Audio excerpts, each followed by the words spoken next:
जिजाऊ शैक्षणिक आणि सामाजिक संस्थेच्या वतीनं आयोजित केलेल्या आजच्या या कार्यक्रमासाठी या ठिकाणी उपस्थित असलेले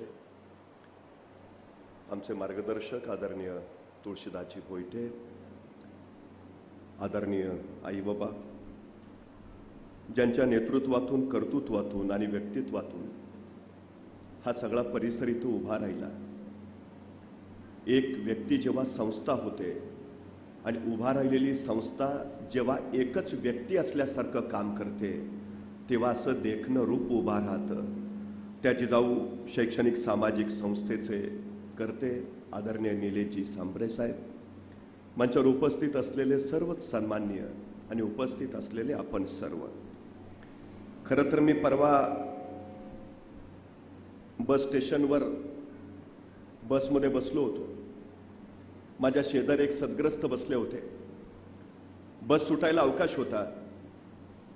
अचानक माझ्या शेजारी बसलेल्या सद्ग्रस्तानं खिशात हात घातला, खिशातून काही चिल्लर काढली, हातावर घेतली, नीट मोजली आणि खिडकीतनं बाहेर बघितलं। मला वाटलं यांना काहीतरी घ्यायचं असेल। बाहेर पेपर विकणारा होता, वडापाव विकणारा होता, पाणी बॉटल विकणारा होता, पण काहीच न घेता ती चिल्लर त्यांनी परत खिशात ठेवली। 5 मिनिटं झाली, त्यांनी परत खिशात हात घातला, खिशातली चिल्लर बाहेर काढली, परत हातावर घेतली, नीट मोजली, परत खिडकीतनं बाहेर बघितलं, पण काहीच न घेता चिल्लर परत खिशात ठेवली।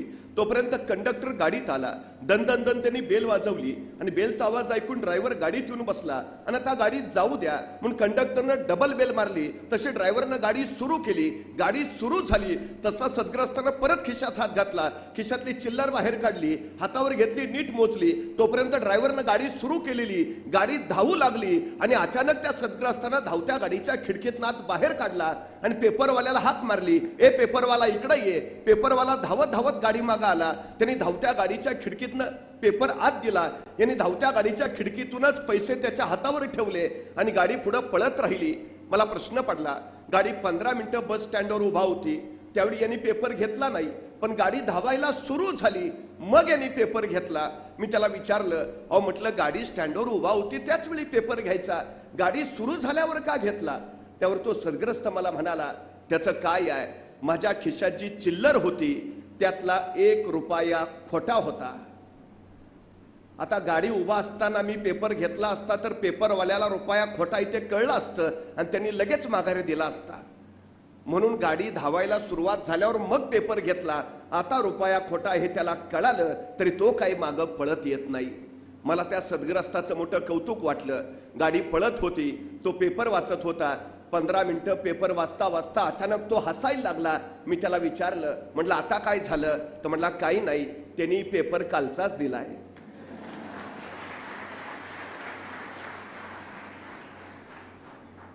खरं तर आयुष्य नावाच्या गाडीतनं प्रवास करताना असे अनेक जण भेटतात जी खरी म्हणून खोटी चिल्लर माणसांच्या हातावर ठेवतात। आश्वासनांची चिल्लर ज्याला आम्ही सातत्यानं सांगत राहतो, गाडी निघून गेली की दिलेलं आश्वासन मागच्या मागं विरून जातं आणि गाडी पुढं पळत राहते। काही माणसं उद्याचं भविष्य म्हणून आजचाच वर्तमान परत आपल्या हातावर ठेवत असतात आणि आयुष्य नावाचा प्रवास चालू राहतो। या सगळ्या वस्तुस्थितीला बाजूला सारून जो माणूस स्वतः बंद्या रुपयासारखा खणखणीतपणे वाजत राहिला आणि ज्यांनी आजचं वर्तमान नव्हे तर या पिढीच्या हातावर त्यांचं उद्याचं भविष्य ठेवायचा प्रयत्न केला, असं व्यक्तित्व म्हणून आम्हाला निलेशजी सांबरे साहेबांचा कायमच कौतुक आणि कायमच आदर वाटत राहतो। इथं आश्वासनांची चिल्लर नाही, इथं जे करायचं ते कृतीयुक्त करायचं, करून दाखवायचं, उभा करायचं, घडवायचं, घडवून दाखवायचं आणि निश्चितपणे भविष्याच्या दिशेने झेप घ्यायचं सामर्थ्य नव्या पिढीच्या पंखामध्ये द्यायचं। ही करणारी माणसं ज्या ज्या ठिकाणी उभा असतात तो समाज घडताना आम्हाला आवर्जून दिसत असतो। ही सगळ्यात महत्त्वाची गोष्ट आहे। खरं तर आम्ही आवर्जून सांगत असतो, कधी आळंदीला गेलात तर ज्ञानेश्वरांच्या पादुकावर प्रकाशाचा लखलखाट दिसेल, पण ज्ञानाचा प्रकाश पसरवणारा ज्ञानोबा मात्र आता कुठं भेटत नाही। कधी देहूला गेला तर इंद्रायणी आजही संत वाहतीये, पण इंद्रायणीच्या काठावर अमृतवाणी फुलवणारा माझा तुकोबा मात्र आता तिथं दिसत नाही। आता गाड्या भरपूर आल्या, तवेर आली, बोलेरो आली, स्कॉर्पिओ आली, अल्टो आली, मारुती आली, इंडिका आली, इंडिगो आली. पण समाज कल्याणासाठी जगभ्रमंती करणारा एकही संत नामदेव आता आम्हाला कुठं दिसत नाही. ही आमची सगळ्यात मोठी अडचण आहे. आता खरं तर अब्जोपती करोडपती खूप झाले, पण एक फुटकं गाडगं, अनेक झाडू, एवढी ज्याची इस्टेट, पण जो गावागावांना स्वच्छतेची श्रीमंती बहाल करत गेला असा एकही संत गाडगे बाबा आता कुठल्या गावात उभा राहताना दिसत नाही. ही आमची सगळ्यात मोठी अडचण. अलीकडं पलीकडं बागायतदार भरपूर झाले, पण कांदा मुळा भाजी अवघी विठाई माझी असं म्हणणारे सावता माळी मात्र आता कुठल्या शेतात दिसत नाहीत. ही आमची सगळ्यात मोठी अडचण. माझी पोरं ऐन तारुण्याच्या काटावर खूप मरतात आता, पण इंद्रायणी भीमेच्या तीरावर मरणाला निदडा छातीनं सामोरा जाणारा एकही क्षत्रवीर संभाजी राजा आता मला दिसत नाही. ही आमची सगळ्यात मोठी अडचण. अलीकडं पलीकडं राजे खूप झाले, पण रयतेच्या डोईवर सुखाचं छत्र ठेवणारा राजा शिवछत्रपती मात्र आता सह्याद्रीच्या कड्यावर दिसत नाही.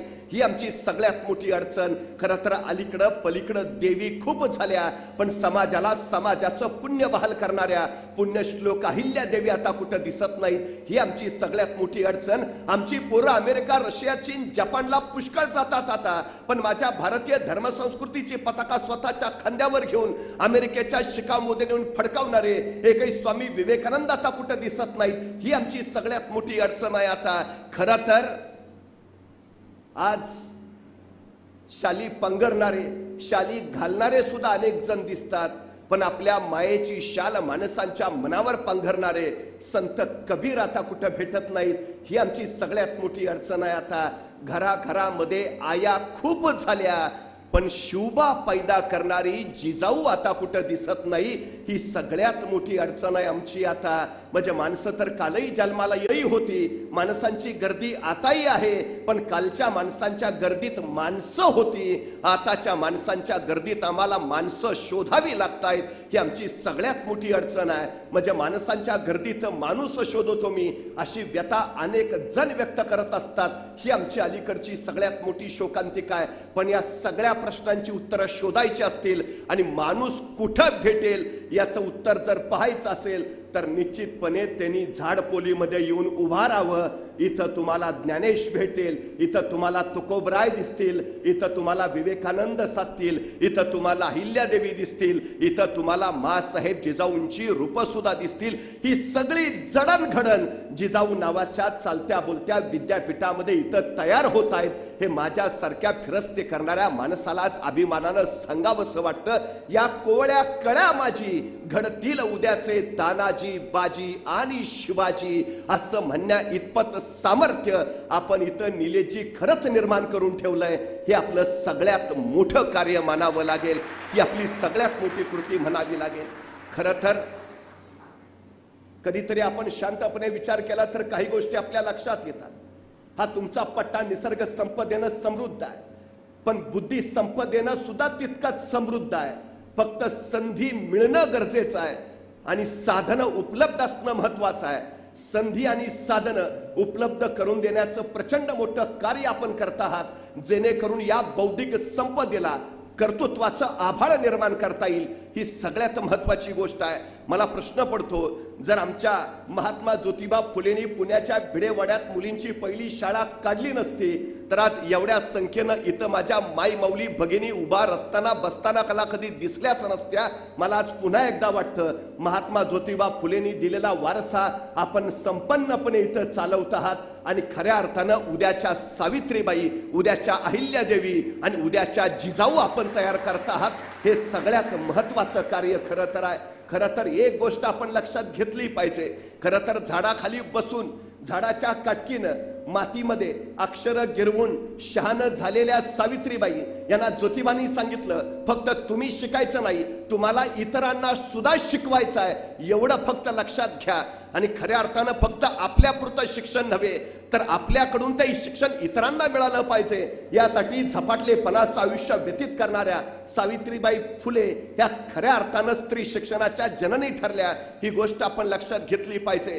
तत्कालीन काळामध्ये प्रचंड मोठं कार्य उभारलं. मी वारंवार असं सांगत राहतो की आपण किती उंचीवर पोहोचलो यावर आपलं यश ठरत नाही, तर त्या उंचीवर आपण किती जणांना घेऊन आलो यावर आपलं यश ठरतं. निलेशजी, मी तुम्हाला यशस्वी मानतो ते एवढ्यासाठी की आपण स्वतः उंचीवर पोहोचला असाल, पण त्या उंचीवर आपल्या सोबतचे सगळे आले पाहिजेत यासाठी तुम्ही जे कष्ट करता आहात, ही यशस्वीता खऱ्या अर्थानं त्याची आहे.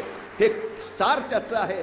कारण जो वसा दिला होता ज्योतिबानी सावित्रीबाईंना, तोच वसा घेऊन मी घडलो आहे, आता मला समाज घडवायचा आहे, या उर्मीनं आपण झेपावत आहात. ही सगळ्यात महत्वाची गोष्ट आहे. खरं तर आपण आपल्या या संस्थेला राजमाता राष्ट्रमाता जिजाऊंचं नाव दिलं. खरं तर मासाहेब जिजाऊ या तर स्वराज्याच्या जननी आहेत, स्वराज्य संकल्पिका आहेत. आपण नीट जर विचार केला तर आपल्या लक्षात येईल की या संस्थेचं नाव जिजाऊ, या जिजाऊ नावातच केवढा व्यापक अर्थ साधारणपणे आम्हाला दिसून येतो आहे. खरं तर शहाजीराजे पराक्रमी होते, प्रचंड मोठे महान योद्धे होते. भातवडीची लढाई त्याने जिंकली, गनिमी काव्याचा पहिला प्रयोग त्याने इथं केला आणि त्यावेळी प्रचंड मोठं यश संपादन केलं. प्रचंड मोठी कीर्ती शहाजीराजाला मिळाली आणि शहाजीराजे पराक्रमाची ती कीर्ती घेऊन दौडत आपल्या राजवाड्याकडे निघाले. परंपरेनुसार जिजाऊ राणी सरकारांनी या पराक्रमी योद्ध्याचं औक्षण करायला महाद्वारात येणं अपेक्षित होतं. शहाजीराजे राजवाड्यात पोहोचले खरे, पण महाद्वारात त्यांना जिजाऊ राणी सरकार दिसेना. शहाजीराजांना काही कळेना, एवढा पराक्रम गाजवून आलो आणि आमच्या राणी सरकार आमचं औक्षण करायला नाही. तन तन तन ते आत गेले तर महालामध्ये शांत चित्त बसलेल्या जिजाऊ राणी सरकार शहाजीराजांनी त्यांना विचारलं, आमचा पराक्रम आपल्यापर्यंत पोहोचला नाही की काय? तशा जिजाऊ राणी सरकार म्हणाल्या, आपला पराक्रम पोहोचला. मग परंपरेनुसार महाद्वारात आपण आमचं औक्षण करायला येणं अपेक्षित होतं. आपण महाद्वारात आला नाहीत, आपण इथं आतही आमच्या औक्षणासाठी उभा राहिला नाहीत. तशा जिजाऊ राणी सरकार म्हणाल्या, कुणाचं औक्षण तुम्ही करायचं आणि का?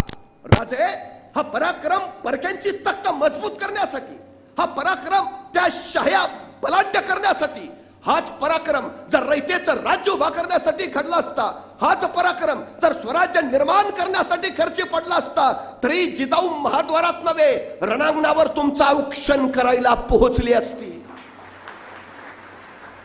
जिजाऊ नावाच्या एका ठिणगीनं स्वातंत्र्य नावाच्या कल्पनेला जन्म दिला. या स्वातंत्र्याच्या कल्पनेतून स्वराज्य नावाची संकल्पना उदयास आली आणि शहाजी राजांनी 3 वेळा स्वराज्याचे प्रयत्न केले. 3ही प्रयत्न अपयशी ठरले आणि त्याच्यानंतरचा 4था प्रयत्न झाला.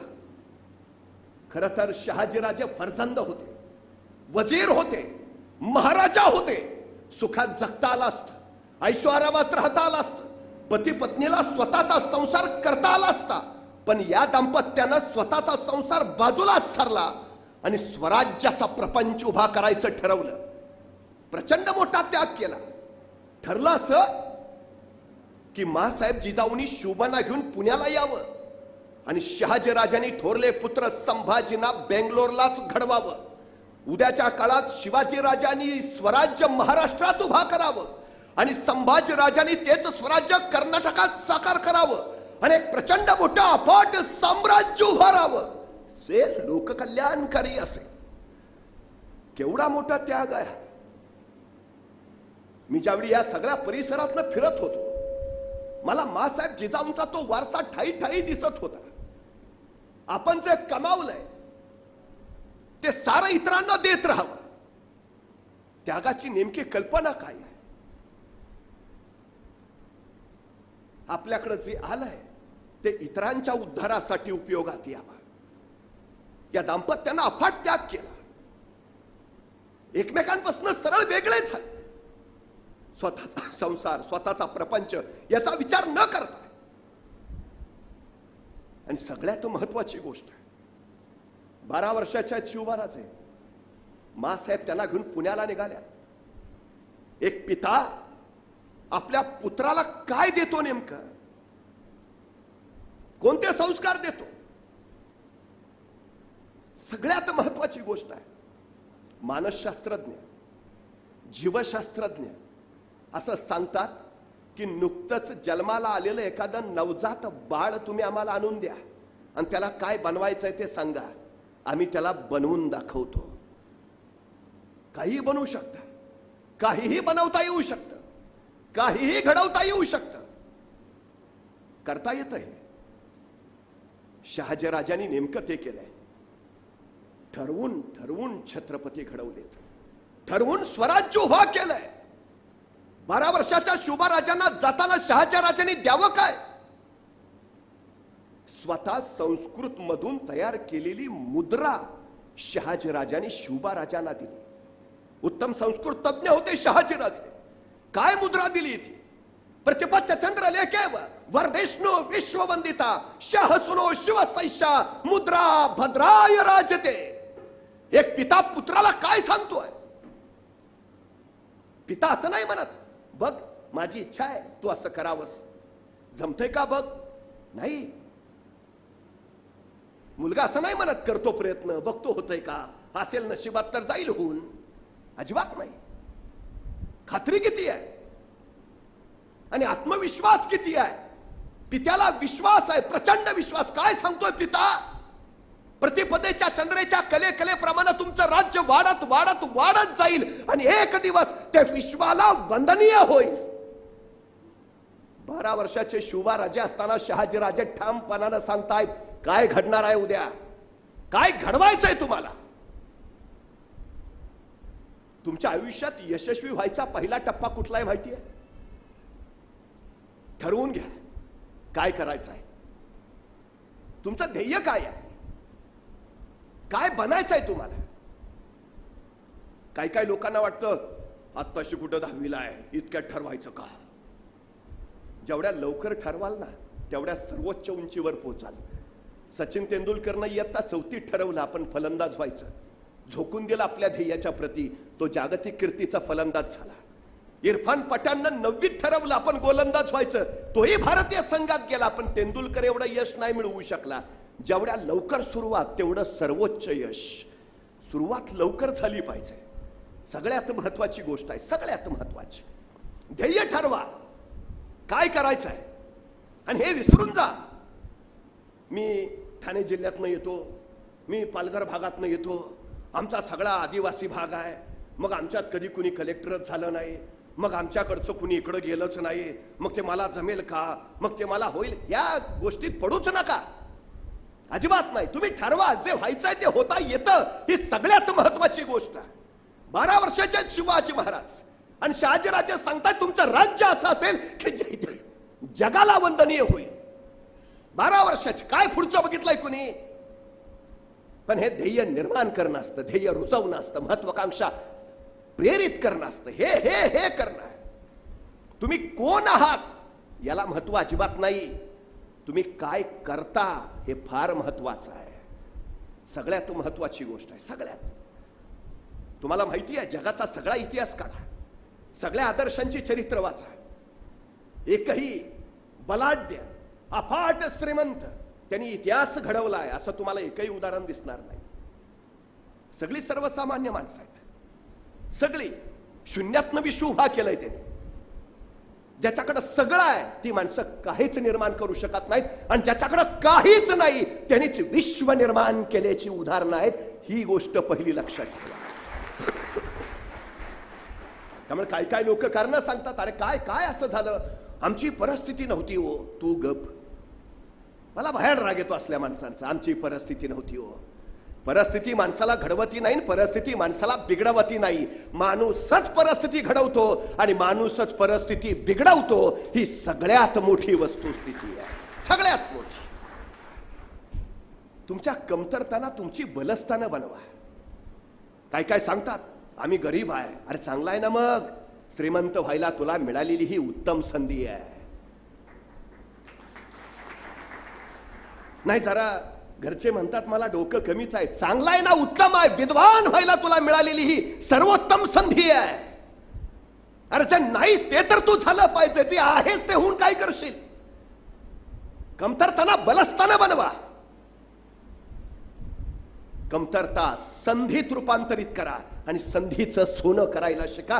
हे सगळ्यात महत्वाचं आहे, सगळ्यात महत्वाची गोष्ट आहे. तुम्हाला माहिती आहे डॉक्टर बाबासाहेब आंबेडकरांना जर विचारलं की 30 वर्षापूर्वी तुम्ही हे पुस्तक वाचलं होतं आणि त्या पुस्तकातल्या 300 नंबर पानावरच्या दुसऱ्या पॅरेग्राफ मधली 4थी ओळ काय आहे, 30 वर्षानंतर डॉक्टर बाबासाहेब आंबेडकर अचूक सांगायचे. माणसं म्हणायचे काय अफाट स्मरण शक्ती आहे. काय बुद्धिमत्ता आहे. आंबेडकरांना कुणीतरी विचारलं, तुमच्या या अद्भुत स्मरणशक्तीचं रहस्य? डॉक्टर बाबासाहेब आंबेडकर म्हणाले, माझी परिस्थिती, माझ्या वडिलांची परिस्थिती नव्हती की मला विकत पुस्तक घेऊन देतील. घरची गरिबी होती प्रचंड. कर्ज काढून माझे वडील मला पुस्तक आणून द्यायचे.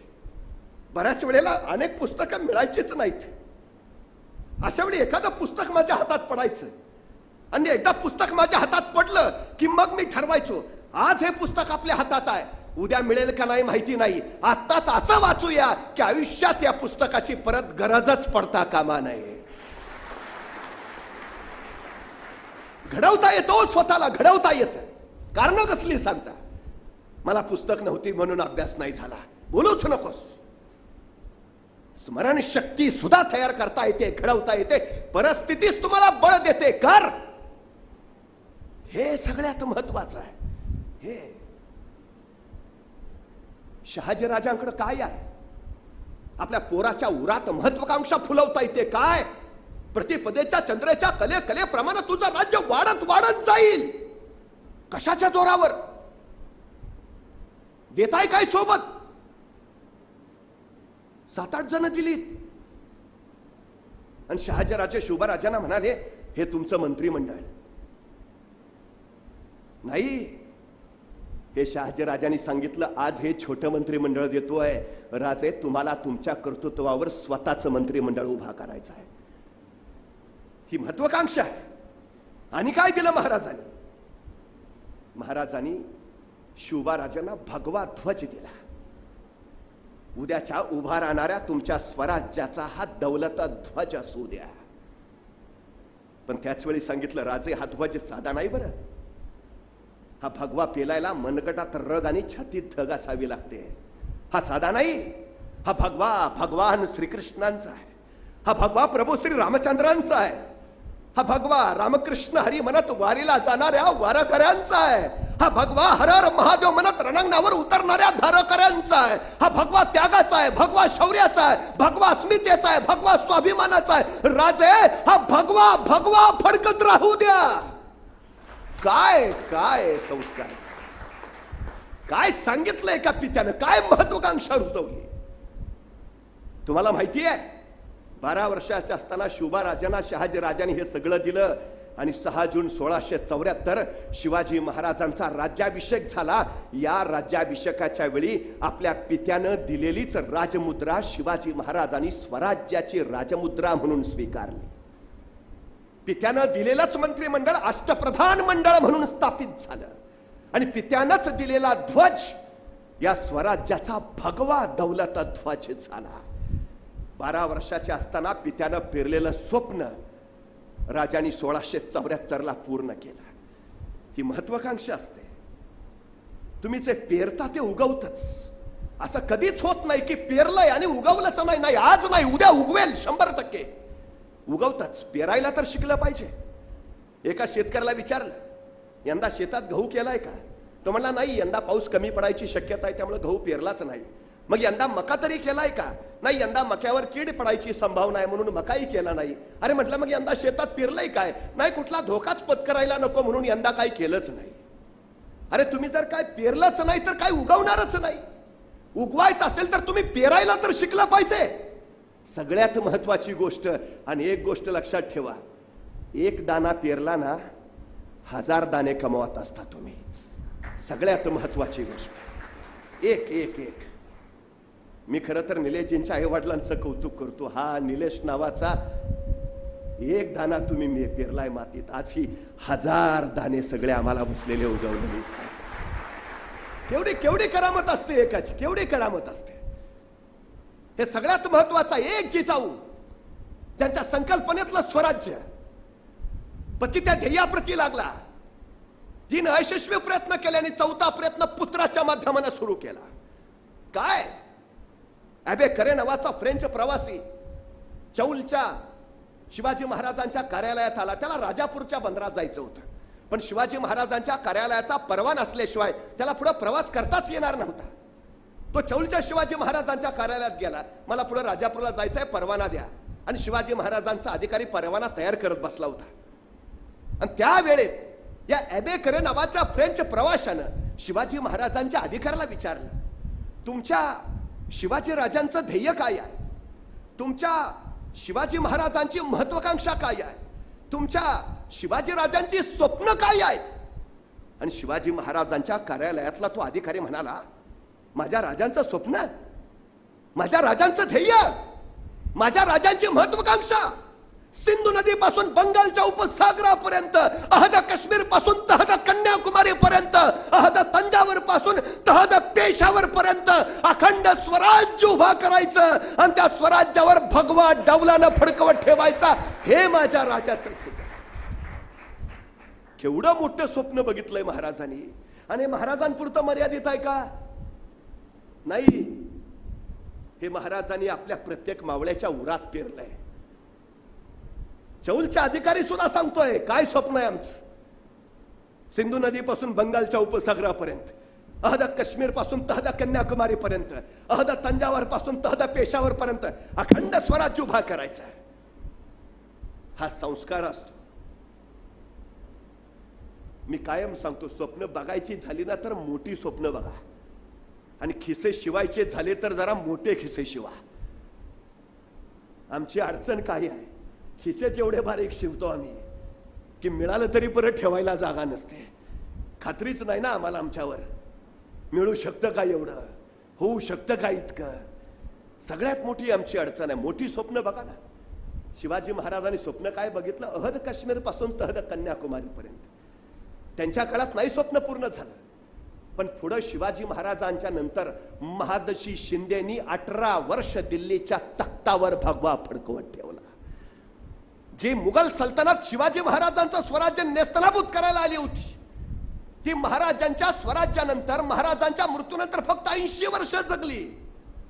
महाराजांनी दूरदृष्टीनं असं नियोजन करून ठेवलं होतं. औरंगजेबाची मनुष्यहानी फार झाली नाही, पण अर्थहानी इतकी झाली, सगळे खजिने संपले मोगलांचे स्वराज्याशी लढता लढता. तुमच्या माहितीसाठी सांगतो नियोजन काय असतं, कसं असतं. राज्याभिषेकाच्या वेळी शिवाजी महाराजांनी स्वराज्याचं बजेट मांडलं आणि त्या बजेटमध्ये 2.5 लाख होणांची तरतूद स्वराज्याच्या गडकोटांसाठी केली. 2.5 लाख, एक होण ₹4.25. म्हणजे गडकोटांसाठी किती तरतूद झाली? 7.5 लाख रुपयाची. सगळे मंत्री वगैरे म्हणाले, महाराज गडकोटांसाठी 7.5 लाख रुपये एवढा खर्च. महाराज म्हणाले, हा खर्च नाही, ही गुंतवणूक आहे. आज मितीस आपल्याकडे 360 गड आहेत. ह्या 7.5 लाख रुपयाच्या बळावर ते एवढे मजबूत करू की एक किल्ला औरंगजेबाला 1 वर्ष जिंकता नाही आला पाहिजे. 1 वर्ष. आता औरंगजेब यायचा तो काही एकटा यायचा नाही, 7.5 लाखाची फौज त्याच्याबरोबर असायची. एक किल्ला घ्यायला 1 वर्ष, तर 7.5 लाख फौजेचा वर्षाचा खर्च किती? 26 वर्ष औरंगजेब इथं होता. 26 वर्षात औरंगजेबाचा खजिना संपला, अकबराचा खजिना संपला, शहाजहानचा खजिना संपला, जहांगीरचा खजाना संपला, बाबरचा खजिना संपला, मुघल सल्तनतीचा खजिना संपला. स्वराज्य टिकलं, पण मुघल सल्तनत महाराजांच्या मृत्यूनंतर फक्त 80 वर्ष राहिली. हे महाराजांचं यश आहे, हे नियोजन. एकदा महत्वाकांक्षा ठरली ना तुमची काय करायचं, मग पुढचं नियोजन. सगळ्यात महत्वाची गोष्ट आहे ती. दिवसभर एसटी स्टँडवर आहे का रे? दिवसभर बघतोय तू स्टँडवरच उभा, एवढ्या गाड्या आल्या, एवढ्या गेल्या, कुठे गेला का नाही? नाही, कुठं जायचं आहे तेच माहित नाही. उपयोग आहे दुनियेच्या जत्रेत उभा राहून जर कुठं जायचं आहे तेच माहित नाही? ठरवून घ्या ना काय ध्येय आहे, काय करायचं आहे. आणि एक गोष्ट तुम्हाला सांगून ठेवतो, तुमच्या प्रत्येकात एक अलौकिक गुण आहे, आहेच. त्याचा फक्त शोध घ्या. तो एकदा कळाला ना की मग त्याचं संवर्धन करायला शिका. या जगात तुम्हाला कुणीच मग रोखू नाही शकत, कुणीच. आमची अडचण काय माहितीये? रस्त्यानं चालता चालता मी सहज म्हणतो, मी त्याला पुरता ओळखून आहे. अरे तू त्याला ओळखून आहे, तुझं काय? स्वतःला किती ओळखलंयस? स्वतःला तू किती माहिती आहेस? सगळ्यात महत्वाची गोष्ट काय माहिती आहे? एकदा ध्येय ठरवायचं आहे ना, काय करायचं आहे? आधी स्वतःला ओळखा. करू शकतो का? काय करता येईल? बलस्थानं कुठली, कमतरता कुठल्या, काय? सगळ्यात महत्वाची गोष्ट आहे ती. मी एकदा सहज एका मुलाला विचारलं, काय रे 100 मीटर पळशील का? तो 5 मिनिटं माझ्याकडेच बघत बसला. अरे म्हणलं 100 मीटर पळशील का? त्याने मलाच विचारलं 100 मीटर म्हणजे किती? मग मी त्याला म्हटलं, अरे काय खेळ बिळ खेळतोस का नाही? म्हणला सगळे खेळ खेळतो, क्रिकेट खेळतो, फुटबॉल खेळतो, व्हॉलीबॉल खेळतो, बॅडमिंटन खेळतो. म्हणलं एवढे सगळे खेळ खेळतो, दिवसभर मैदानावरच असतोस का काय? तो म्हणला मैदानावर नाही, मोबाईलवर खेळतो. म्हटलं मग बरोबर आहे, तुला 100 मीटर कळणारच नाही, तू मोबाईलवर खेळतोस ना. मग त्याला सांगितलं इथून तिथपर्यंतचं अंतर आहे ना, त्याला 100 मीटर म्हणतात. पळशील का? त्याला करतो प्रयत्न. अरे म्हणलं 100 मीटर पळायचं आहे, 5 किलोमीटर नाही, कसला प्रयत्न करतो? जमेल का? जमेल. बरं मला सांग, हे 100 मीटर पार करायला तुला किती वेळ लागेल? तो 5 मिनिटं अंतरच बघत बसला. अरे म्हटलं किती वेळ लागेल? म्हटला 5 मिनिटं तर लागतील. अरे 100 मीटर पळायचं आहे, 5 किलोमीटर नाही, 5 मिनिटं काय सांगतो? 100 मीटर किती वेळ लागेल? नाही सांगितलं ना 5 मिनिटं लागतील. अरे म्हटलं ऑलिम्पिकचं हुसेन बोल्टचं रेकॉर्ड 7 सेकंदाचा आहे. तो 7 सेकंदात 100 मीटर पळतो. तू 10 सेकंद म्हण, 15 सेकंद म्हण, 20 सेकंद म्हण, का 5 मिनिटं? माझं मला माहिती आहे ना.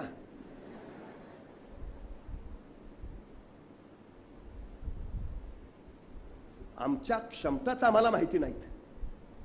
अडचण कुठली आहे माहिती आहे? आमच्यात काय आहे हेच आम्हाला माहिती नाही. अरे त्याला म्हटलं 100 मीटर पळायचं आहे रे, 7 सेकंदात हुसेन बोल्ट पळतो, तुला किती वेळ लागेल? सांगितलं ना 5 मिनिटं लागतील.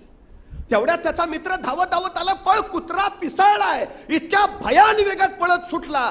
5 सेकंदात 100 मीटर, 5 सेकंदात. मी त्याला म्हटलं तू तर हुसेन बोल्टचं रेकॉर्ड मोडलंस, त्याला 7 सेकंद लागतात, तू 5 सेकंदात 100 मीटर पळला. म्हणला मग कुत्र मागं लागलं होतं. म्हणजे तुमच्यात 5 सेकंदात 100 मीटर पळायची क्षमता आहे. बाहेर कधी आली? संकट आलं की. मग संकट चांगली आहेत का वाईट आहेत? चांगली आहेत ना. संकट तुम्हाला अडवायला येत नाहीत, संकट तुमची उंची वाढवायला येतात. अडचणी तुम्हाला थांबवायला येत नाहीत, अडचणी तुमच्यातली कौशल्य बाहेर काढायला येतात. अडथळे तुम्हाला रोखायला येत नाहीत, अडथळे तुमच्यातलं सामर्थ्य वाढवायला येतात. संकटांचं, अडचणींचं, अडथळ्यांचं स्वागतच केलं पाहिजे, म्हणजे आपल्याला घडता येतं. ही सगळ्यात मोठी वस्तुस्थिती आहे.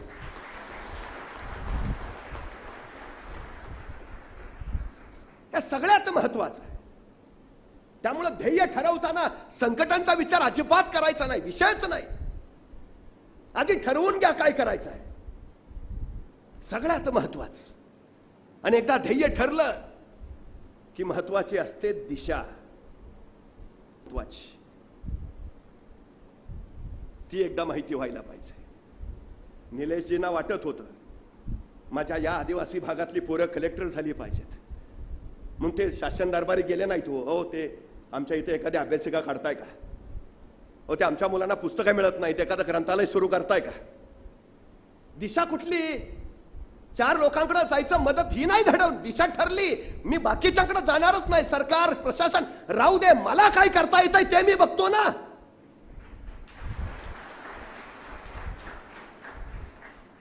आमच्याकडे अडचण काय आहे सगळ्यात मोठी? एखाद्याला म्हटलं चल ना काहीतरी करूया, हा करूया की, पण मी एकटा येऊन काय करणार, बाकीचे नकोत का? मग आम्ही त्याला तिथंच सोडतो, बाकीचे गोळा करायला जातो, बाकीचे गोळा करतो, मग त्याच्याकडे तो चल आता आलेत बाकीचे. मग आता आहेत ना बाकीचे, मी नाही आलं म्हणून काय होत आहे? आमची कारणं तयार असतात. एकटा काय करणार, आलेत बाकीचे मग आहेत ना बाकीचे, असं नाही काम उभा राहत. दिशा ठरलीच पाहिजे, सगळ्यात महत्वाची गोष्ट आहे. आमची अडचण काय, ध्येय ठरतं पण दिशा ठरत नाही. एक प्रवासी एसटी स्टँडच्या दिशेनं चालत निघालायस, दिशा चुकली तर वेळ वाया जातो, दिशा चुकली तर कष्ट वाया जातात, दिशा चुकली तर ऊर्जा वाया जाते. या तिन्ही गोष्टींचं रक्षण करायचं असेल तर दिशा स्पष्ट हवी. ठरलं हवाय काय, कुठली दिशा? आणि एकदा दिशा ठरली की मग सगळ्यात महत्वाची गोष्ट आहे नियोजन. आणि नियोजन करायचं असेल तर सगळ्यात महत्वाचा आशय आहे तो अभ्यास. अभ्यासाशिवाय कुणी नियोजनच करू शकत नाही, ही सगळ्यात महत्वाची गोष्ट आहे. 50 वर्षाचं आयुष्य शिवाजी महाराजांचं, पण 50 वर्षाच्या आयुष्यात एकही घटना अशी नाही, एकही प्रसंग असा नाही की ज्याचं महाराजांनी नियोजन केलं नाही. अहो ते जाऊ द्या, आईच्या गर्भात असतानाच ज्याच्या आयुष्याचं नियोजन ठरलंय असा जर कुणी महापुरुष या सृष्टीत जन्माला आला असेल तर छत्रपती शिवाजी महाराजांशिवाय दुसरं नाव नाही. जन्माला यायच्या आधीच ठरलंय. का जन्माला यायचं आहे? जन्माला यायच्या आधीच ठरलंय जन्माला येऊन काय करायचं आहे. 50 वर्षात एकही घटना नाही, एकही प्रसंग नाही ज्याचं महाराजांनी नियोजन केलं नाही. महाराजांच्या आयुष्यात एक आणि एकमेव घटना ज्याचं महाराजांनी नियोजन केलं नव्हतं ती म्हणजे महाराजांचा मृत्यू. फक्त त्याचंच नियोजन नव्हतं. बाकी 50 वर्षात तुम्हाला एकही घटना दिसणार नाही ज्याचं महाराजांनी नियोजन केलं नाही. एक साधी गोष्ट सांगतो. 10 नोव्हेंबर 1659 शिवाजी महाराजांनी प्रतापगडावर अफजल खानाचा कोथळा बाहेर काढला. अफजल खानाचा कोथळा बाहेर काढायला महाराजांना फक्त 2 मिनिटं लागली, फक्त 2 मिनिटं. पण या 2 मिनिटाच्या यशस्वीतेसाठी महाराजांनी तब्बल 1 वर्ष नियोजन केलं होतं. तब्बल 1 वर्ष नियोजन 1 वर्षाचं म्हणजे अभ्यास किती केला असेल. अफजल खानाची बारीक सारीक माहिती महाराजांनी गोळा केली. अफजल खानाचं सैन्य किती, त्याची शस्त्र किती, तोफा किती, हत्ती किती, घोडे किती, उंट किती, बारीक सारीक. यश कधी मिळतं? तो ॲवे करे नावाचा फ्रेंच प्रवासी महाराजांचं वर्णन करताना सांगतोय की तत्कालीन काळात जगाच्या पाठीवर इतका अभ्यास करणारा आणि इतका अभ्यास असलेला दुसरा राजा नसेल. इतका अभ्यास शिवाजी महाराजांचा होता. इथली भौगोलिक रचना तोंडपाठ आहे महाराजांच्या. त्या काळात महाराजांनी महाराष्ट्रातले 65 घाट रस्ते बनवले. त्या काळात कुठं पाऊस किती पडतो, दऱ्या किती, खोरे किती, डोंगर कसे, काय किती, सगळं माहिती आहे. महाराज एका पत्रात औरंगजेबाला असं लिहितात की नकाशाच्या रेषांवरनं प्रवास करणं सोपं आहे, पण प्रत्यक्ष सह्याद्रीच्या घाटातून प्रवास करणं कठीण. औरंगजेब नकाशाच्या कागदाच्या रेषेवर चालत होता आणि योजनांनी मोहीम आखत होता, म्हणून तो पराभूत झाला. आणि महाराजांचा प्रत्यक्ष घाट रस्त्यांचा, भौगोलिक रचनांचा, डोंगर दऱ्या खोऱ्यांचा सगळा अभ्यास होता, म्हणून महाराज यशस्वी झाले. नियोजन करायचं ना, पहिला अभ्यास. अभ्यासाशिवाय तुम्ही यश मिळवूच शकत नाही. 4 मित्र होते, एकत्र आले. म्हणजे काय, 100 पोरं पदवीधर झाली तर 14 जणांना सरकारी नोकऱ्या मिळतात, उरलेल्या 86 जणांनी करायचं काय? म्हणजे उद्योग करू. मग चौघांनी ठरवलं उद्योग करूया. कुठला उद्योग करायचा? म्हणले आपलं गाव जरा आत आहे, एसटी स्टँड बाहेर आहे, एसटी आली तर माणसं बाहेरच उतरवते, माणसांना मग चालत गावात यावं लागतं. आपण जर रिक्षा घेतली तर उत्तम व्यवसाय चालेल. एसटीतनं स्टँडवर उतरणारे लोक गावात आणून सोडायची, उत्तम रिक्षा चालेल. मग चौघांनी पैसे काढले आणि चौघात मिळून एक रिक्षा घेतली. रिक्षा घेतल्यावर ती स्टँडवर लावली. आता स्टँडवर रिक्षा लावली, चौघातले 3 मागं बसले आणि चौथा पुढे बसला. एसटी आली, प्रवासी उतरले, रिक्षात वाकून बघितलं, मागं 3 पुढं, फुल आहे, चलो चलते चलते. 6 महिने झालं, व्यवसायच नाही. परत चौघांनी विचार केला, नाही काहीतरी केलं पाहिजे, या व्यवसायात काय राम नाही, दुसरा व्यवसाय करू. म्हणजे कुठला? म्हणजे गावात गाड्या भरपूर आल्यात, पण गाडी पंक्चर झाली तर पंक्चर काढायचं दुकान नाही, आपण पंक्चर काढायचं दुकान टाकू. परत चौघांनी पैसे काढले, पंक्चर काढायचं दुकान टाकलं. पण 3 महिने झाले, त्यांच्या पंक्चर काढायच्या दुकानात एकही गाडी आली नाही. का? त्यांनी 3ऱ्या मजल्यावर पंक्चर काढायचं दुकान टाकलं होतं. व्यवसाय का, कुठं, कधी, कसा, या सगळ्या प्रश्नांची उत्तरं शोधून करायचं असतो. याला अभ्यास म्हणतात. नियोजन हे अभ्यासावरच अवलंबून आहे. नुसतं नियोजन करून यश मिळत नाही, नियोजनानुसार अंमलबजावणी व्हावी लागते. भान राखून योजना आखाव्यात आणि बेभान होऊन त्या अंमलात आणाव्यात, हे महाराजांच्या यशाचं सूत्र आहे. त्यामुळे सगळ्यात महत्वाची गोष्ट अभ्यास. अभ्यास. तुम्ही काही ठरवा, काहीही ठरवा तुम्ही, आणि पहिली गोष्ट एक, स्वतःबद्दलचे न्यूनगंड पहिले बाजूला काढून टाका. सगळ्यात महत्वाची गोष्ट आहे ती. आमच्यात काही नाही असं नाही, आमच्यात सगळं आहे. आमच्यात बुद्धी आहे, आमच्यात सामर्थ्य आहे, आमच्यात क्षमता आहे, सगळं आहे आमच्यात. फक्त आमचा स्वतःवर विश्वास नाही. न्यूनगंड तयार कधी होतो? विश्वास नसला की, आत्मविश्वासाची कमतरता असली की. हे सगळ्यात महत्वाचं आहे. शिवाजी महाराजांचं यश कशात आहे माहिती आहे? प्रगाढ आत्मविश्वासात आहे. प्रगाढ, हे महत्वाचं आहे. अफजल खान 40,000 फौजनीशी विजापुरातनं निघाला आणि महाराजांच्या नियोजनाला आरंभ झाला. महाराजाने आपल्या हस्तकांकरवी अफजल खानाचा हत्ती विष देऊन मारला. हत्ती मेला हे खरं, पण हत्ती कसा मेला हे मात्र खानाला कळालं नाही. तत्कालीन काळात स्वारीवर निघालेल्या सरदाराचा निशाणाचा हत्ती मरणं म्हणजे प्रचंड मोठा अपशकुन. निशाणाचा हत्ती मेला तसं अफजल खानाच्या सैन्याचं पुरतं मानसिक खच्चीकरण झालं. हत्ती मेला ना, संपलं, पराभव. सैनिकांचंच नाही, स्वतः खानाचंही मानसिक खच्चीकरण झालं. इतकं झालं की विजापुरातून बाहेर पडल्यावर त्यांनी पहिल्यांदा आपल्या 63 बायकांचे मुर्दे पाडले आणि मग तो पुढे निघाला. का? महाराजांकडे निघालोय, परत येऊ का नाही खात्री नाही, नाहीच परत आलो तर आपल्या पश्चात आपल्या बायकांचं काय. सरळ मुर्दे पाडले. विजापूरला कधी गेला तर बाहेरच त्याच्या 63 बायकांच्या कबरी आजही बघायला मिळतात. हे महाराजांचं नियोजन आहे. पराभव पहिल्यांदा रणात होत नाही, पराभव पहिल्यांदा मनात होतो. जी माणसं मनानं पराभूत असतात रणात जिंकूच शकत नाहीत, आणि जी माणसं मनानं जिंकलेली असतात ते रणात पराभूतच होऊ शकत नाहीत. खांड रणात पराभूत करायचा आहे ना, मग आधी त्याचा मनात पराभव झाला पाहिजे. कायम लक्षात ठेवा, यशाचं सूत्र याच्यापेक्षा वेगळं नाहीच आहे. रण तुम्हाला जिंकून देत नाही, तुमचं मनच तुम्हाला विजयी करत असतं, हे पक्क लक्षात ठेवा. या जगात दुसरा कुणीही तुमचा पराभव करू शकत नाही. या जगात फक्त तुम्हीच तुमचा पराभव करू शकता. या जगात दुसरा कुणीही तुम्हाला जिंकून देऊ शकत नाही. या जगात फक्त तुम्हीच तुम्हाला जिंकून देऊ शकता. सगळ्यात महत्वाची गोष्ट आहे. त्यामुळे स्वतःच म्हण, तुम्ही जो विचार करता तेच घडतं. तुम्ही नकारात्मक विचार करत असाल, नकारात्मकच घडणार. तुम्ही सकारात्मक विचार करत असाल, जो विचार करता तसंच घडणार. ही सगळ्यात महत्वाची गोष्ट आहे. विचार काय करायचा हे आपल्यावर अवलंबून आहे, जगावर नाही. यश मिळायचं की नाही जगावर नाही, आपल्यावर अवलंबून आहे. अपयशी व्हायचं काय यशस्वी हे दुनिया ठरवत नाही, हे तुम्ही ठरवत असता. ही सगळ्यात महत्वाची गोष्ट आहे. त्यामुळे आपल्या यशाचे अपयशाचे शिल्पकार आपणच आहोत, ही पहिली ठाम गोष्ट लक्षात ठेवा. पहिली गोष्ट आणि सगळ्यात महत्वाचा विषय. 40,000 फौजनीशी आलेला खान, महाराजांनी आपल्या लोकांना सांगितलं आपलं सैन्य गोळा करा. सैन्य गोळा झालं. महाराजांनी तानाजीला विचारलं, ताना किती झाले? आणि ताना म्हणाला, राज 7,500. 7,500?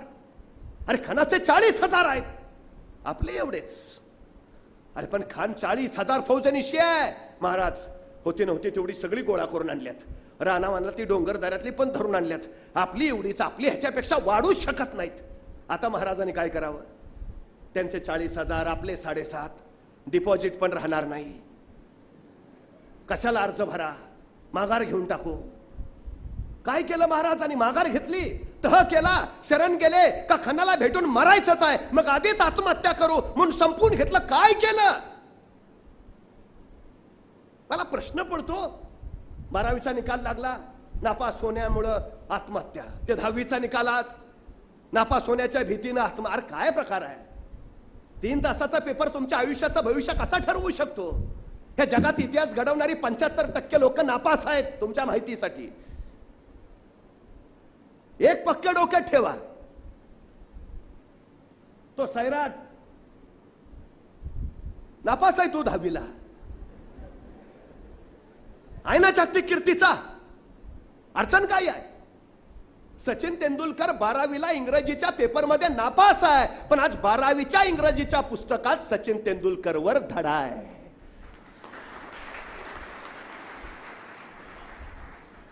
तुम्ही अपयशी होता याचा अर्थ तुमच्यात काही कमी आहे म्हणून नाही. रस्ता चुकलाय. तुमच्यात जे आहे त्या दिशेला तुम्ही नाही आहात. सगळ्यात महत्वाची गोष्ट, जे आहे त्याचा शोध घ्या आणि जे आहे त्याला संवर्धित करा. हे सगळ्यात महत्वाचं आहे. सगळं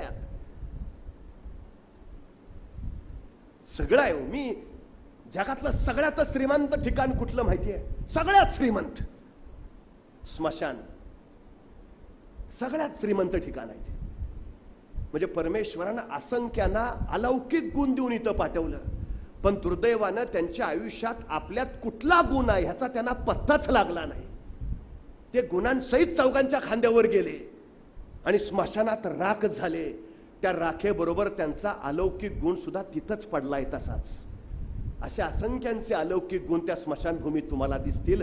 म्हणून मी सांगतो, जगातलं सगळ्यात श्रीमंत ठिकाण आहे स्मशानभूमी. तुम्हाला दिलाय ना अलौकिक गुण, तर त्याचा वापर करा. सगळ्यात महत्वाची गोष्ट आहे. त्याच्यासारखं दुसरा म्हणजे परमेश्वराचा अपमान नाही. तुम्हाला उत्तम बोलता येत आहे ना, तुम्ही प्रबोधन करत हिंडलंच पाहिजे. परमेश्वराने तुम्हाला त्यासाठी बोलायला सांगितलंय. तुमच्याकडे पैसे आहेत ना, तुम्ही भुकेल्या माणसाला अन्न दिलंच पाहिजे. तहानलेल्या माणसाला पाणी दिलंच पाहिजे. हे महत्वाचं आहे. सगळ्यात महत्वाचं जे आहे ते वापरलंच पाहिजे. वापरलं नाही तर ते गंजून जातं. मी कायम सांगतो, झिजून गेला तरी चालेल, पण गंजून जाऊ नका. आमची अडचण काय झाली, आम्ही झिजू का काय म्हणून एकाच जागेवर असे बसतो की गंजून जातो. उपयोग काय त्याचा? अडचण आहे हो सगळ्यात मोठी. सगळ्यात मोठी अडचण आहे ती. दिल्यानं वाढतं आणि साठवल्यानं बुडतं. हा निसर्ग नियम आहे. त्यामुळे आमच्याकडे जे आहे ते देत राहिलं पाहिजे. देत राहिलं पाहिजे. सगळ्यात महत्वाची गोष्ट आहे. सगळ्यात गौतम बुद्ध एका आमराईमध्ये बसले होते आणि काही मुलं आंबे पाडायला तिथं आली. हातामध्ये असे दगडाचे ढीग केलेले आणि झाडावरचा आंबा पडायचा विचार होता. त्यातल्या एकाने एक दगड घेतला आणि त्या आंब्याच्या दिशेनं मारला, पण नेम चुकला आणि त्याच झाडाखाली बसलेल्या गौतम बुद्धांच्या डोक्यात तो दगड लागला. खोक पडली. भळभळ भळभळ रक्त व्हायला लागलं आणि त्या वेदनेनं गौतम बुद्ध ढसाढसा रडायला लागले. ती पोरं भ्याली. क्षणभर पळून जायचा विचार केला, पण गौतम बुद्धांची रक्तबंबाळ अवस्था बघितली आणि पळून न जाता ते भीतीनं थरथर त्यांच्या पुढे येऊन उभा राहिले. त्यातल्या एकाने विचारलं, चुकून लागलं हो, आम्ही झाडावरचे आंबे पाडत होतो. तुम्हाला मारायचा विचार नव्हता आमचा. चुकून दगड लागलाय तुम्हाला. आम्हाला माफ करा. ऐका ना, तुम्हाला मारायचा विचार नव्हता. चुकून लागलाय दगड. आम्हाला माफ करा. पण गौतम बुद्धांच्या डोळ्यातले अश्रू वाहतच होते. हुंदका येतच होता. तसे ते पोर परत एकदा म्हणाले, खरंच हो, आमचा तुम्हाला मारायचा खरंच विचार नव्हता. चुकून लागलाय. तसे गौतम बुद्ध म्हणाले, हो रे बाळा, कळलं. मग तुम्ही रडताय का? तुम्हाला दुखतंय का? खूप लागलंय का? सांगा ना, रडताय का? त्यावेळी गौतम बुद्ध त्यांना म्हणाले, अरे त्या आंब्याच्या झाडाला एक दगड मारलास तर त्या झाडानं सुद्धा तुला 2 आंबे दिले. मला दगड लागलाय तर मी मात्र तुला काही देऊ शकत नाही. या दुःखानं मी रडतो. म्हणजे आंब्याला दगड मारला तर तेही आंबा देत आहे, पण मला दगड लागलाय तर मी मात्र तुम्हाला काही देऊ शकत नाही. या दुःखानं मी रडतोय. दुःख काय आहे माणसाचं? माणसं दुःखी आहेत. माझ्याकडं नाही, हे नाही, ते नाही. आणि गौतम बुद्ध का रडतायत? माझ्याकडं तुम्हाला द्यायला काही नाही. ते निर्जीव झाड सुद्धा दगड लागल्यावर आंबे देत आहे. मी मात्र तुम्हाला काही देऊ शकत नाही. इतिहास कधी घडतो? क्रांती कधी घडते? हे देण्यातनं. काही गरज नव्हती शिवाजी महाराजांना. सरदार पुत्र होते, झोकात राहता आलं असतं. सह्याद्रीच्या दऱ्याखोऱ्यात घोड्यावर नाईश करत हिंडता आलं असतं. स्वतःच्या आयुष्याचं रणांगण करून घ्यायची गरज नव्हती. का केलं?